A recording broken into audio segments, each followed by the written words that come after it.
नमस्कार, विंध्या टाइम्स में आपका स्वागत है और आपके साथ मैं श्रेया। आज दिन भर प्रदेश में क्या कुछ रहा, क्या कुछ बड़ी खबरें हैं वो लेकर हाजिर हुए हैं आपके बीच। मध्य प्रदेश में उपचुनाव होने वाले हैं, ये आप सभी जानते हैं, और इस उपचुनाव के लिए सभी राजनीतिक दल जो हैं वो पूरे प्रचार प्रसार के साथ मैदान में उतर चुके हैं। बीजेपी की बात करें तो मुख्यमंत्री शिवराज सिंह चौहान खुद अलग अलग जगहों पर जाकर, जहां पर उपचुनाव होने हैं उन जिलों में जाकर प्रचार प्रसार कर रहे हैं।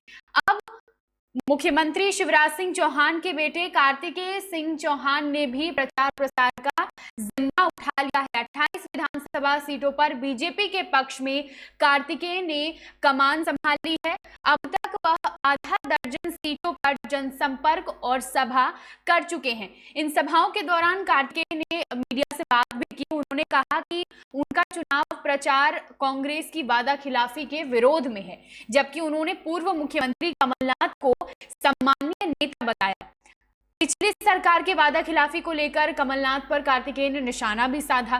कार्तिकेय ने कहा कि पिछली सरकार ने कन्या विवाह योजना की राशि को रोक दिया। युवा वोटरों को रिझाने के सवाल पर उन्होंने बीजेपी पार्टी पर का हर नेता युवा है ऐसी बात कही। तो ऐसी तमाम बातें कार्तिकेय सिंह चौहान द्वारा कही गई और अपने पिता के साथ ही वह चुनाव प्रचार में लगे हुए हैं, उपचुनाव के प्रचार में।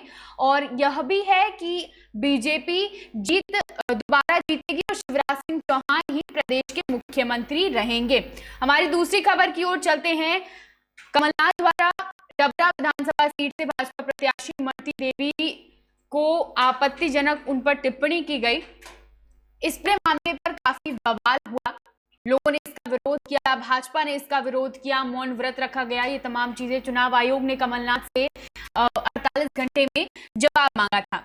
तो अब कमलनाथ ने अपने बयान पर चुनाव आयोग ने जो नोटिस जारी किया था उसका जवाब दिया है। उन्होंने कहा कि उनके बयान का गलत मतलब निकाला गया है, तोड़ मरोड़ कर पेश किया गया है, गलत मतलब एक तरीके से निकाला गया है। राज्यसभा सांसद विवेक तनखा ने ट्वीट करके नोटिस के जवाब को शेयर किया है। इसमें विवेक तनखा ने लिखा कि कमलनाथ जी ने निर्धारित समय सीमा के अंदर चुनाव आयोग के समक्ष अपना जवाब पेश किया है। उन्होंने अपने जवाब में कहा कि भाजपा पर हार के डर से मुद्दा बदलने का प्रयास बताया।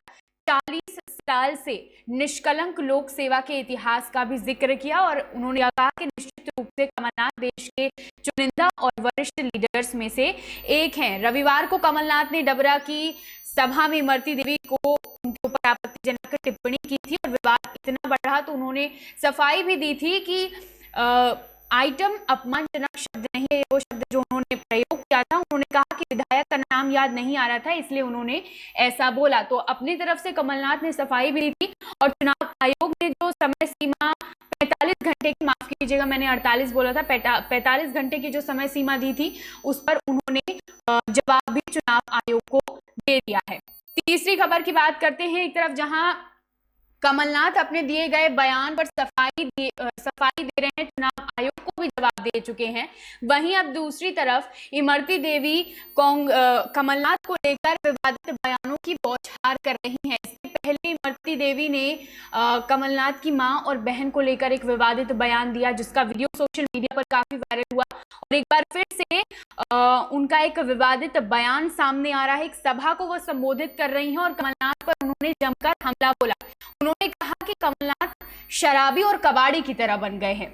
जैसे शराबी के सामने से कोई महिला निकलती है तो शराबी कबाड़ी महिलाओं पर अभद्र टिप्पणी करते हैं, उसी तरह कमलनाथ भी कर रहे हैं। ऐसे ही लुच्चे लफंगे अब कमलनाथ भी बन गए हैं। इसका वीडियो भी अब सोशल मीडिया पर काफी तेजी से वायरल हो रहा है। इमरती देवी एक सभा को संबोधित कर रही थी और उस दौरान उन्होंने ये विवादित बयान दिया है।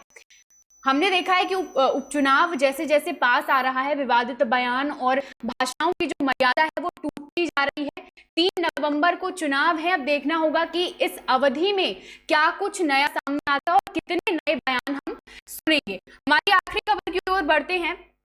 उपचुनाव से ही जुड़ी हुई, उपचुनाव में कोरोना गाइडलाइन एक बहुत महत्वपूर्ण चीज है जिसका पालन हर किसी को करना है, लेकिन इसका पालन कहीं ना कहीं नहीं हुआ, उल्लंघन हुआ और इसके लिए ग्वालियर में जारी राजनीतिक सभाओं और रैलियों को रोके जाने के लिए एडवोकेट आशीष प्रताप सिंह ने मध्य प्रदेश हाईकोर्ट की ग्वालियर खंडपीठ में जनहित याचिका दायर की थी। इस पर सुनवाई हुई हाईकोर्ट की, और उन्होंने पूर्व मुख्यमंत्री कमलनाथ और केंद्रीय मंत्री नरेंद्र सिंह तोमर पर एफआईआर दर्ज करने की बात कही थी। अब इस पूरे मामले पर कार्यवाही करते हुए केंद्रीय मंत्री नरेंद्र सिंह तोमर के ऊपर एफआईआर दर्ज की गई है, और यह भी साफ तौर पर कहा गया है कि चुनाव प्रचार के दौरान किसी भी तरीके से, किसी भी हालत में कोरोना के जो गाइडलाइन है, जो प्रोटोकॉल हैं, उनका उल्लंघन नहीं होना चाहिए, और अगर उल्लंघन होता है तो इस पर सख्त से सख्त कार्रवाई की जाएगी। तो आज दिन भर प्रदेश की ये 4 बड़ी खबरें। इसी तरह की खबरों के लिए बने रहिए विंध्या टाइम्स के साथ। बहुत बहुत